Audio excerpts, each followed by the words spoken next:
This is Jordan Tower with JT News. Make sure you smash that like button, smash that subscribe button. Let's get right into the news. And there's not much news, and I'm trying to actually stay away from the news because there's just so much noise like coming from the news after this election. It's just too much. It's like each side is just going at, it's like it's just too much. So I just decided like I'm gonna stay away for a few days. Anyways, let's get right back into it.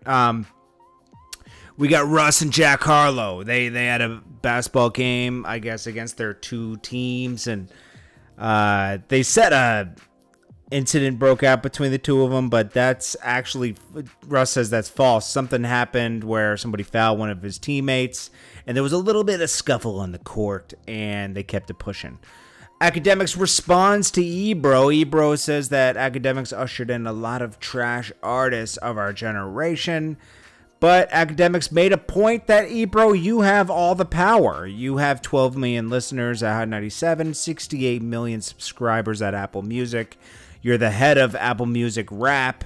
If anybody has the power here, it's you. And he's right. Akademiks actually right. A lot of these industry circles usher in artists that label sign, it's all a certain type of network, cha-ching, you know what I mean? So they get ushered in. Does Akademiks introduce certain artists? Sure, but he usually stamps artists that have seen that he actually likes. There's nothing wrong with that, but once you're in this machine that Ebro's in, it's almost like you're expected to push these certain artists from labels, and that's how you hear about them. When someone comes from absolutely nowhere, it came from, this is what they call an industry plant. They're planted, they're pushed by DJs, DJ circles, and people with power, that are at these corporations with millions of listeners.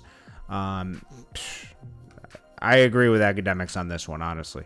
Then we got Adrien Broner really wants to go back to jail. He went on a tirade on his Instagram. He's been posting other people's money, but he owes somebody else $800,000. Okay, the judge sent him away because he is, posting all this money, and then isn't making good on his judgment, and he also was late to court, he said. But, he's saying if I get locked up this week, it's just sticky situation because I don't have any money, blah, blah, blah.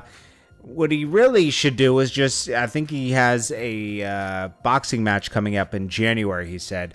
He should just sign over the purse, whatever it is, and let them make the other person whole, because you're just losing money going in and out of jail. I don't know I forget what he owes money for, but it's just a bad situation. That's all I could say.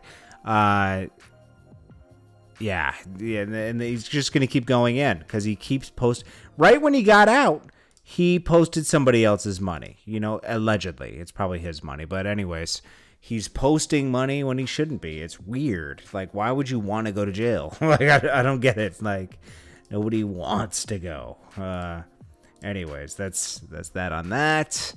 Then we got Suge Knight speaks out, and he claims, I don't think this is, Suge Knight is in jail, and he's always, I'm so sick of hearing about these theories with Tupac. Like, the last theory that all made sense is that Orlando was the one that actually took out Tupac. And, it kind of put everything to bed. You saw a movie. There was a series on it. There was a documentary on it. Certain people spoke out. And then Suge Knight's now speaking out saying Reggie Wright Jr., LAPD, and Perez are the ones that did it. I mean, gosh, man. Is this ever going to stop? Are we ever going to be free of this conspiracy of what happened? I mean, jeez. I'm really sick of it. And that's the thing that Suge has held on to for the past 20 years to stay relevant. I mean, let's be honest. That's what he's held on to. Biggie was inducted into the Rock and Roll Hall of Fame. That's pretty awesome. Well, obviously deserved, and should have happened a long time ago. Anyways, guys, this is Jordan Tower with JT News. I appreciate you guys, and I will check you guys in the next one. I hope you guys are staying away from the media because it's just too much, man. You know, it's just enjoy life, man. You know, it is what it is. You know, it's between these older men. Let them handle it. You already did your part. If you went to the polls and all that, let it be up to them at this point. You know, it'll shake out how it shakes out. It's supposed to be, I mean, you know, the media declared this over the weekend, and they're going to do all these recounts. I mean, that's what's going to happen. I'm just telling you, it's so close that that's what's going to happen. You're going to go through that for the next 4 weeks, and then the Electoral College will make a decision, and then it's over. Okay, so, you know, it's going to be 4 weeks of nonsense. Just letting you know. I mean, that's what it's looking like is going to happen. You know, I know everybody's celebrating, but I already know what's going to happen. I mean, it's pretty obvious. You know, it's like, it's weird. Politics is something I really hate. Okay. But anyways, guys, this is Jordan Tower with JT News. Peace.